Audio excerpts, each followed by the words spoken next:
Hey guys, welcome to my YouTube channel. Today I want to talk about how to write clean swiftUI code. So swiftUI has been out for a few years now, and it looks like everyone has their own way of writing their own swiftUI code. Some of the issues that I've seen so far is that especially when I do code review for my peers or take a look at some other people's code online, is that when the view is loading and fetching something to from API or something like that, it can get pretty messy, and sometimes it can even be dangerous. And I kind of want to talk about how to make the code more safe, and then make it cleaner in general. And I want to show you some of the example that I've seen so far, like the messy code, and my version of how to write that in in cleaner way. All right, let's get on to it. Okay, before we dive into the code base, I would like to go through what my app does. This is just a simple application that does fetching and displaying some kind of like a book data, and it also handles the error state. And you can also, by giving by replacing this string into empty string, you can also invoke the error state as well. So once you tap on this, this is just the loading, and then it'll display a data of Mr. Fantastic Mr. Fox, and then let's delete this, and this will invoke my custom error state here. Give it a rebuild, and then this will show some kind of error view. Okay, now let's take a look at the view and the view model for this. Although the application works as intended, the code behind this can be very spaghetti. Okay, let's take a look at the view model first. There you go. So as you can see, we have three different flag or like a variable for each state. So basically there is error, is loading, and like a book data. And then as you can see, we have some kind of like a fetch thing going on. But the part where it is very error prone and potentially be really hard to debug if some kind of like a bug rises in the future is that all these blocks. So as you can see, we are basically showing the loading state here, and then keep showing this loading state until either we get some like a live data using this function here.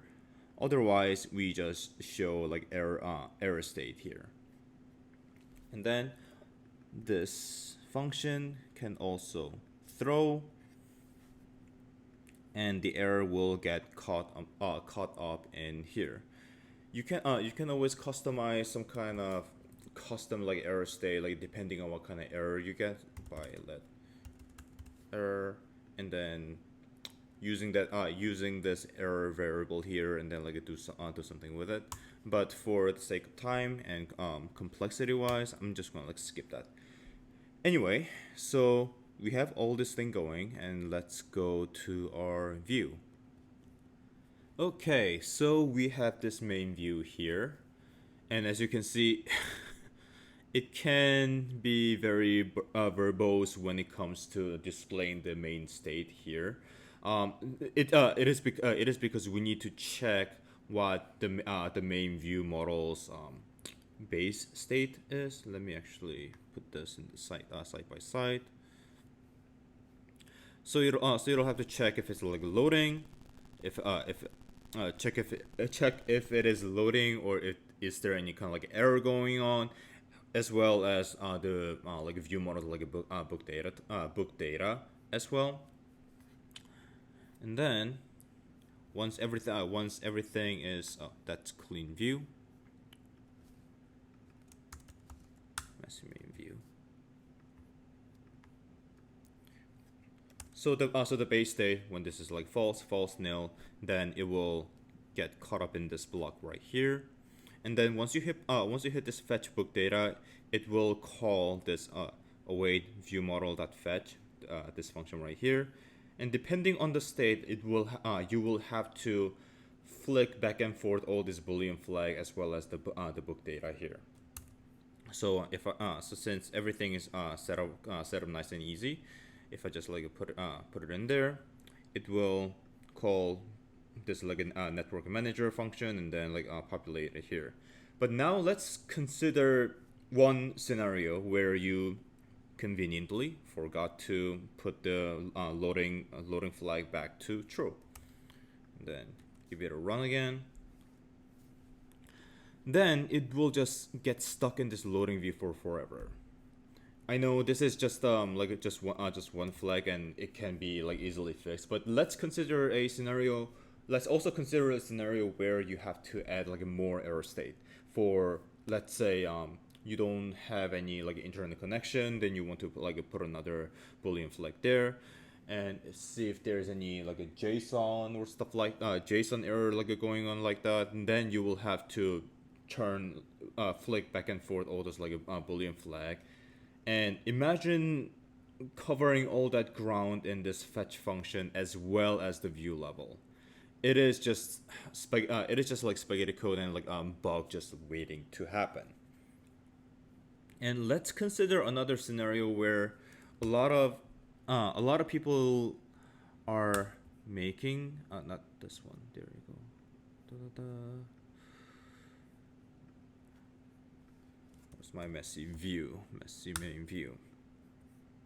Is that since we don't have any like book data upon the initialization right here, we need to do something. That's why we have this fetch function here.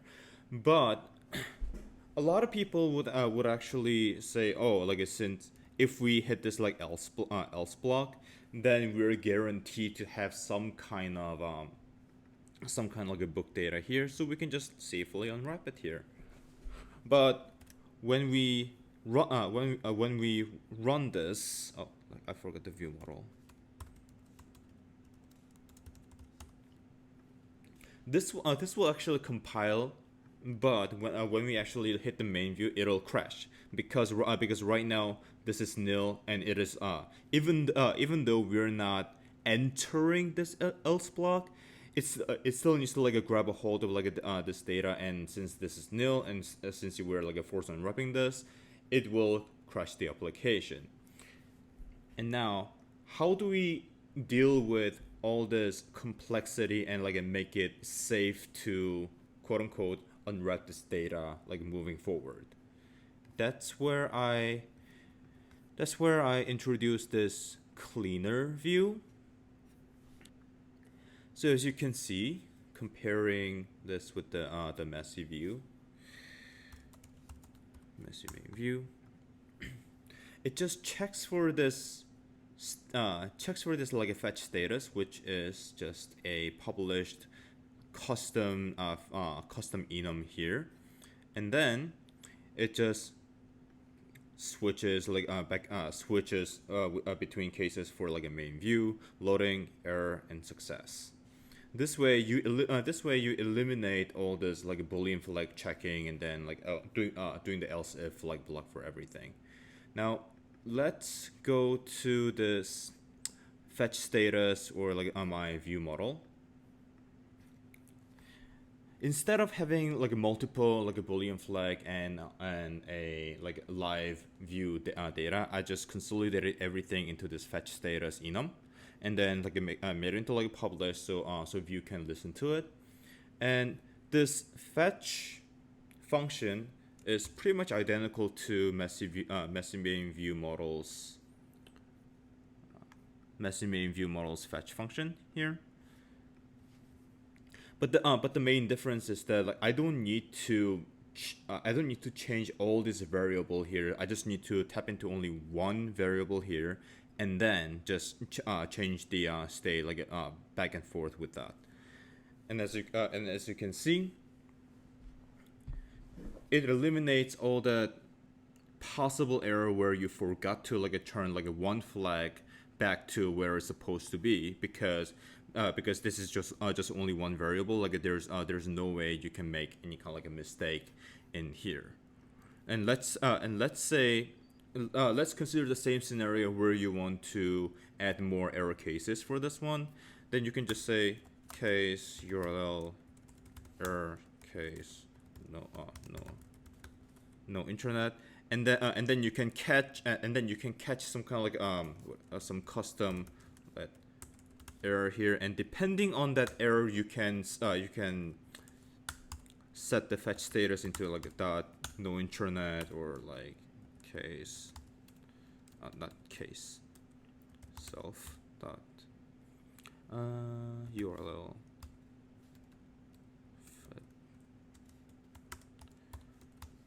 like so.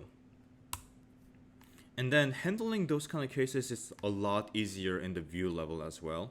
As you can see, you don't need to do any kind of like a Boolean flag checking. You just need to add like a more cases for, let's say, like a URL error, or like a JSON error, or whatever the error like you just added in. And this will ensure scalability in the future, and it'll make it a lot easier for you, or like even other engineers to like debug your code, like if there's any like a need for debugging. Okay, I guess that was it. If you have any suggestion to like make the code even cleaner, please let me know. Otherwise, please like, subscribe, or leave a comment on like what I should do like next. I'll take a look at it, and then do some more study, and then try to make some video of it. Okay, thank you for watching, and I'll see you in my next video.